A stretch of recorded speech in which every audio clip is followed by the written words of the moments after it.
Welcome to part 7 of my interview with Dr. Sheldon Wolin, who taught politics for many years at Berkeley and later Princeton.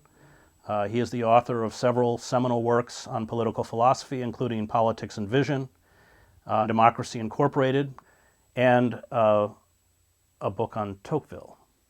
And it's Tocqueville who I think expresses this notion of participatory democracy that you embrace. And I wondered if you could explain what that means and set it against what you call, I think, manufactured democracy. Well, Tocqueville discovered he didn't invent the notion, but he discovered the significance of viable local self-government, and he insisted that that a democracy, if it were to avoid the pitfall of becoming a mass democracy, would have to zealously protect and nurture these smaller groupings, whether they be municipalities, religious groupings, or economic groupings of one kind or another, but that these were the major forces for offsetting the drive of modern power towards concentration and control. So that that was the basic struggle for him, was between these two forces. And he saw in the New England town meetings and in the New England local self-government schemes the answer to how you kept democracy alive. You kept it alive locally, and that the effect of keeping it alive locally was to dilute the significance of majority rule at the national level.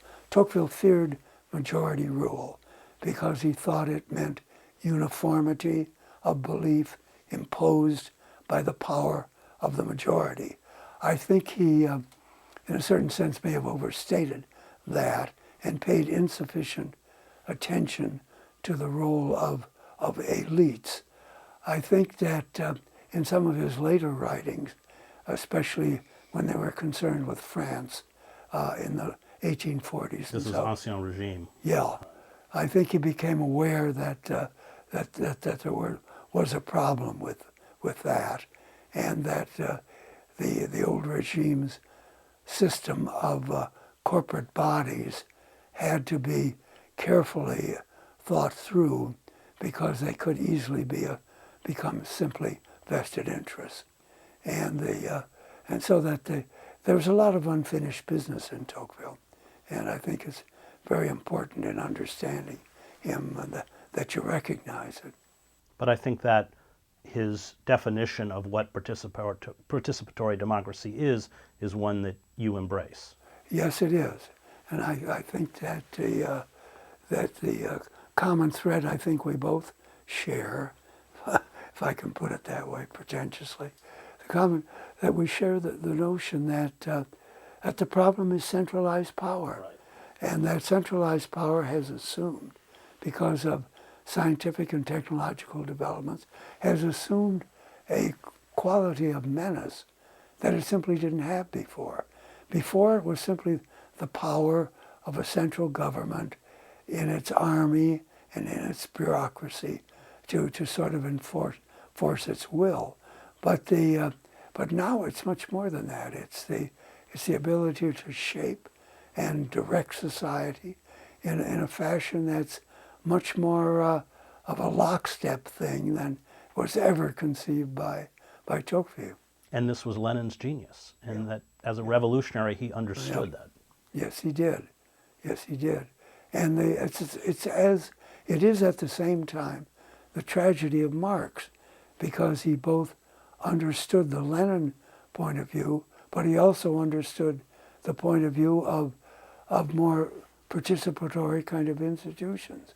And I think he never managed to overcome that, because he thought that revolution required mass movements, mass organization, and that once you got there, you didn't know what to do with it after the revolution, except sustain it in certain institutions, and that the problems of participation and the kind of experience Marx wanted people to get in running government, in running economic institutions, was becoming increasingly more difficult. And what Lenin grasped is that the goal was to seize those centers Yeah. of power, Yeah. destroy the Soviets, Yeah. destroy autonomous power, Yeah. and in essence harness that system which you talk about, that Yeah. complex system, to his own ends. Yeah. And to simplify it in doing it. I mean, not just take it over, but refashion it in a way that was harmonious with this kind of central regime he wanted. In other words, you didn't just take over local institutions and local parties and so on and so forth, which had their own histories and ideologies and practices, but you reshaped them. And you reshaped them in accordance with a centralized power system that Lenin, I think, very unfortunately, led towards uniformity. Because I think he saw, or thought he saw, that uniformity was also a key to exercising power in a way that could change a whole society, a way that you could not do it if you kept recognizing differences, tolerating them, even encouraging them. Well, he didn't tolerate any differences at all, starting with Bakunin. No, he didn't. he certainly didn't. Adam Ulin, in his great book on Lenin Bolsheviks, said that the only people that Lenin finally admired deeply were quite successful capitalists. Yeah, that's because they had accomplished in the capitalist world what he was seeking to accomplish. In that uniformity and that complete hierarchical, repressive and unforgiving system that in many ways just became a form of state capitalism. right. Yeah, true enough. You had published, I think it was for 5 years, this journal, Oh yes. Democracy. I see you have the great historian Arno Mayer contributed to this. Yes, he was on the editorial. He was on the 1982, which must have boosted your esteem and popularity at the politics department at Princeton. Oh yes, oh yes. I remember once when I was editing that journal, I left a copy of it on the table in the faculty room, and hoping that somebody would read it and comment. I never heard a word. No, no. And during all the time I was there and doing Democracy, I never had one colleague come up to me and either say something positive or even negative about it. It's just absolute silence. What you did? It was 5 years that you did it, Yeah. and yeah. and why? Why did you see the need for this journal? Well, I saw a need for it because I thought a couple of things. I thought political theory had to justify itself not just as an historical discipline that dealt with the critical examination of idea systems, but also that political theory had a role to play in helping to fashion public policies and governmental directions, and above all, civic education, in a way that would further what I thought to be the goals of a more democratic, more egalitarian, more educated society. And I assume that's because you saw within the intellectual landscape that was not being addressed. I didn't think it was. I mean, I had respect for the people, especially at The Nation magazine, which I thought was trying very hard. My problem with The Nation, I thought, was that it was, I hate to appear this way, but I didn't think its intellectual level was very high. And that mattered because its arch enemy, the New Republic, whatever you may think about its politics, managed to attract intellects of a pretty high order. And that meant that the liberal radical case was not being presented at its best, and that it was that it was mostly a kind of responsive set of reactions to what the government was doing or what capitalists were doing, but had no coherent idea of what they really wanted to get to in terms of a just and more equal society. Were you seeking to do what Dwight MacDonald did with politics? A bit. I admired his work. I thought he was a real breaker. And I certainly did learn from him about trying to do something like this. I think he's underappreciated. Yeah. Very much underappreciated. He was a little quixotic, but... Do you know the great story about him and Trotsky? He was not orthodox in any of his beliefs, but for a while he was a member of the Trotskyite party. But of course he kept writing things that Trotsky didn't approve of until a letter came from Mexico from Trotsky, said that everybody has the right to the stupidity of their own beliefs, but Comrade MacDonald over-abuses the privilege, and he was expelled. But he did very much what you did, and he attracted the kind of intellectual, radical thinkers, I mean, everyone from Orwell to Hannah Arendt to Bedelheim, who were not being published. And I know you had written for a while for the New York Review of Books, and with the rise of that neoliberal embrace of what became corporate capitalism, were essentially dropped from, if we want to call the New York Review of Books the mainstream. Yeah, it did. It was too bad. I enjoyed that relationship, and it was a long-standing relationship where I was a contributor almost from the first edition of the New York Review of Books. The kind of interesting about my rupture with the New York Review of Books, it came about, although it was probably festering, because I was moving more towards the left, they were moving more towards the center. The rupture came when one of the editor's friends in the New York Circle of Intellectuals wrote a book on education.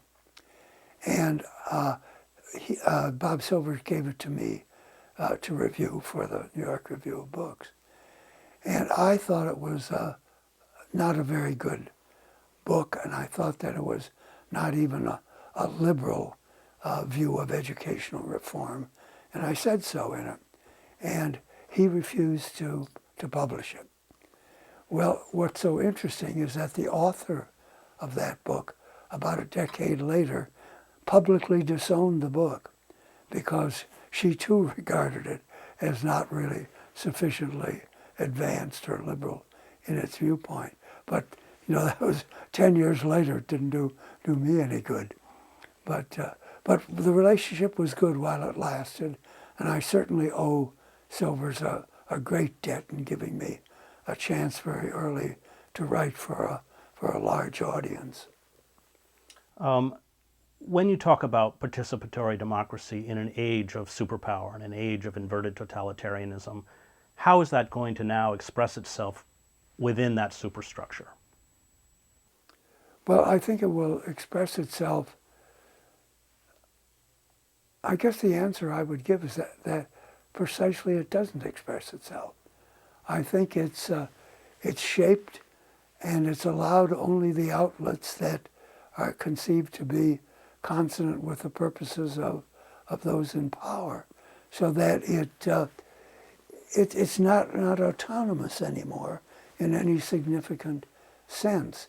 I mean, we have to keep realizing how difficult it is to get ideas into the public arena now for any significant audience. It's becoming more and more a matter of a few outlets, and if you should, for one reason or another, become persona non grata with any of those outlets, then your goose is cooked. There's no other way to go, so that there's a kind of, I think, hidden sort of force. I don't want to call it censorship. That's too strong. But there's a kind of hidden force that kind of makes you think twice about how far you want to go in pushing a particular point that is at odds with either the existing notions of the powers that be or the existing notions of the opposition. Which is called careerism. It is. And it's a powerful force. It is indeed. Both within the media, within academia, Yeah. and coming from the New York Times culture, you learn not so much how to lie, you learn what not to say, Yeah. what not to address, what questions not to ask. Yeah, I'm sure that's true. I'm sure it's true. I used to get a taste of it at Democracy, even when I was editing it, that there were certain taboo matters. Did you look at the Occupy movement as a form of participatory democracy? I did to an extent. Yeah, I think it had certain healthy significance. I think it was kind of under. I hate to sound this way, but I thought it was under intellectualized in the sense that it didn't seemed quite unable to express its own fundamental beliefs in a kind of coherent way that could really grab the country's attention. I think it was very strong on tactics and actions of that kind, and kind of weak in terms of its ability, as I say, to formulate in some kind of broad-based way its own system of beliefs. But it was at least a place, a physical place. Oh, no question about it. I think it's been grossly underestimated in terms of its importance. And the trouble is, when it doesn't get recognized for its importance, it gradually loses that importance because people forget about it. And it's too bad. I mean, memories are so short these days anyway, but the way it sort of disappears and seems to leave no noticeable mark is a really tragic aspect of our politics today, because people sacrificed, they were thinking, and they were trying to achieve a laudable end. And they were ridiculed and abused and so on. It's above all forgotten. And the state physically eradicated their encampments. Yeah, it did. Now it's a bad chapter, and I hope someday somebody writes it as a cautionary tale. Has true participatory democracy become, in the age of inverted totalitarianism, subversion in the eyes of the state? I'm not sure it's quite reached that point, because I think the powers that be view it as harmless. And they're smart enough to know that if something's harmless, there's no point in sort of making a pariah out of it. So that I think they're capitalizing on the sort of short attention span that people, especially people working, have for politics, and that it would soon go away and run its course, and that if they could contain it, they wouldn't have to really repress it, that it would gradually sort of shrivel up and disappear. So that I think it's been a deliberate tactic not to continuously engage the democracy movement intellectually, because that's a way of perpetuating its importance. Instead, you surround it with silence and hoping, and in the modern age with good reason, that memories will be short. And you use cliches in the mass media to demonize it and belittle it. Indeed. Thank you very much. Stay tuned for our final segment with Professor Wolin on revolution coming up. Thanks.